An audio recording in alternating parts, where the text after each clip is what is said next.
Hello guys! So today is our second day na galaan sa Cagayan de Oro. So bago ta mo uli sa Naawan, sa lugar na tawhan sa ko inahan, ug sa among childhood na mga na lugar, so maglaglag sa ta dinhi sa CDO. So first stop na mo is ang Cathedral Church kay magsimba sa first.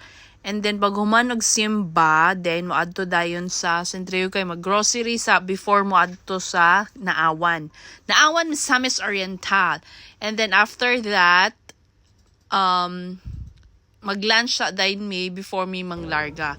So now na nami sa simbahan. Actually wala lang ko nakakuha og video sa sulod sa simbahan. So mo na ni siya diri sa kung saan bito ka maglight og candle. Then mo ni siya ang cathedral sa gawas. Na actually na ko'y photos pero wala ko naka-video guys. So pag humanog simba, going to SM kay mag-grocery sa kay diri man gud sa CDO mas daghan ka og option sa mga grocery compare sa province. Although na siya halos tanan sa province pero kay na naman mi dinhi so dinhi na lang may mag-grocery. 'Di ba? So mo ni siya ang SM. So mo ni siya ang vegetable sections, fruits and vegetable sections. And then wala na ko naka-video. I don't know. So mo na ni ako na-compra. So medyo dako-dako pod kay mahal na kaayo guys ang palitunon sa Pilipinas. Oh my God, as in. So pag humanog grocery, so naka-decide me nga mag dula sa kay ang food court full kay sa nga tanan. So murag naglibog ko, lisod ang Philippines. Pero guys, puno kayo ang mga restaurants sa SM, sa food court. As in, daghan Japon siya tao. So, murag mag-wonder why ko, anong lisod ang panahon, pero guys, puno siya. I don't know. So, karon naami din sa bowling station, kay nagdula mi, nag-chill-chill sa mi. So, sa Kuwait, kadula ko og bowling, pero dili, gusto na ko sila makatry. So, yan, nasa kanal, di ba?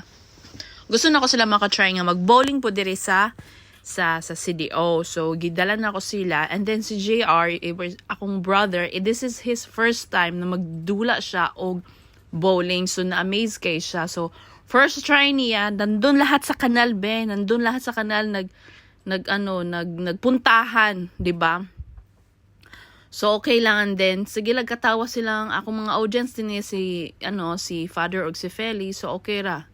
And then pag human si Ismoy, bawal pa man siya kay gamay pa man siya, dili siya pwede sa dili pa siya kadaog sa bola kay ang bola murag ang pinaka minimum weight is nasa half kg or 1 kg. And then si Father Pod, wala po siya napabitin. Nagtira po siya iyaha kay naisa o di ba? Oh, sharp shooter siya bayat. Oh, shoot na shot. Oh, di ba? Tapos sa ikadua, kulelat na dayon, di ba? Okay, oh, yan. So mo na siya. And then guys, nitira na po si Father Deer. So nitira siya. Pag humaniya og Terra, dato ragya po na padulong sa kanal. Katawa na siya. Diba? So yan ang score namin, scoreboard namin yon. And then si GR, nag-enjoy na siya ani na time. As in, init na kayo kay murag.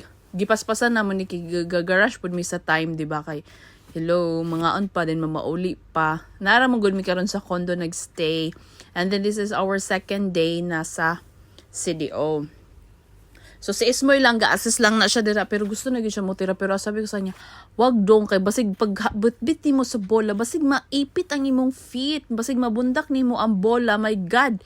Di ta makapalit og tiil sa kahabaw jud atong mapalit ani dong. So moto siya. Inani na ang among laro karon. So hala tira mga die.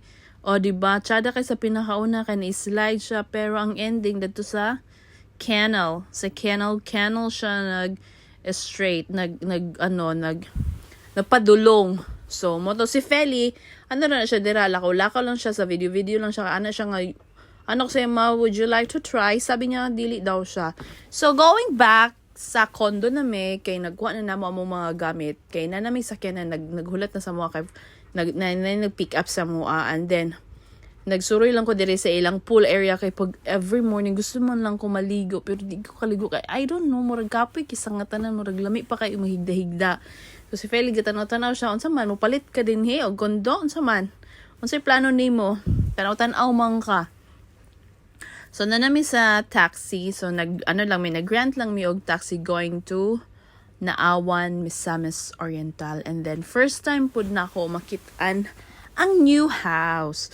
And then, muna ni siya, din si JR, wala na siya naguban sa mua kay naman siya work. So, drop lang namo siya sa iyang boarding house, sa iyang boarding house, sa may ganitoan, siguro yung boarding house. And then kami, diretso na din mi sa Naawan, Misamis Oriental. Misamis Oriental. So, kami tanan naka-shades. Si Ismoy lang ang wala. So, wala si Ismoy naka-shades ani. So, nakalimtan og palit.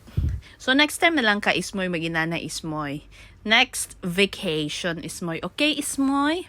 So, moada ini siya ang lugar going to Iligan City. So, kung moado kag Iligan, malabyan ini mo siya ng mga probinsya.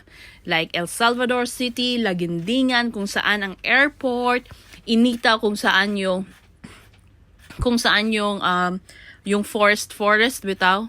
Anong tawag doon? Nakalimutan ko lang. So manglabay mo dadto ng mga lugar, daghan mong malabyan din then actually guys, murag daghan na siyang improvements and mo na ni siya ang Naawan, mo na ang bagong munisipyo sa Naawan, under construction pa siya. Thanks to Mayor Dennis Roa. Siya ang mayor sa Naawan, Misamis Oriental. So, as you can see, para siyang mga bees, diba? O, diba, ang cute niya. Ano siya, parang unique yung style niya. So, after dinhi, mo ni siyang si Manok, dinhi pod nakapuyo akong lola. So, after sa si Manok, magbilang lang siguro mo og mga, I think, 30 seconds. So, 30, 29, 28, 27. Kay mo na din to ang balay sa mama. Kay usually pag gabi guys, pag gitngit kayo dinhi, na magbilang na lang ka, kay mawala man ka, mulahos jud ka, kay hastang kangit-ngita, so kay dili ba siya pareha sa syudad nga na ay kuan, so magbilang lang ka, dool raman po siya, mga siguro 2 to 3 minutes drive, inana lang siguro. Mo ni siya ang Double C, thanks to Double C, siya ang sponsor sa ako, dira mi gapangutang sa amo ang construction sa mong balay di ay sa una. Ang tod karon wala pa siya sa naman, pero at least natukod na siya, di ba? So thank you kaayo. And then nanadayon ta dinhi sa amuhang balay. Ang iyahang trademark is kana siya nga store, Patlunag Store. So going there, mauna dayon ni siya among house. Then dool pud mi sa may SDA na church. Ang kilid na mo is SDA na church. Okay? So, yun lang yun guys. I hope you enjoyed on my second vacation video. I hope you like, subscribe, and hit the notification bell. So, thank you so much. See you on my next vlog. I love you and bye-bye. Mwah-mwah. Bye-bye. Bye-bye. Bye-bye. So, quick to set up. Ano yung balay na? Oh, in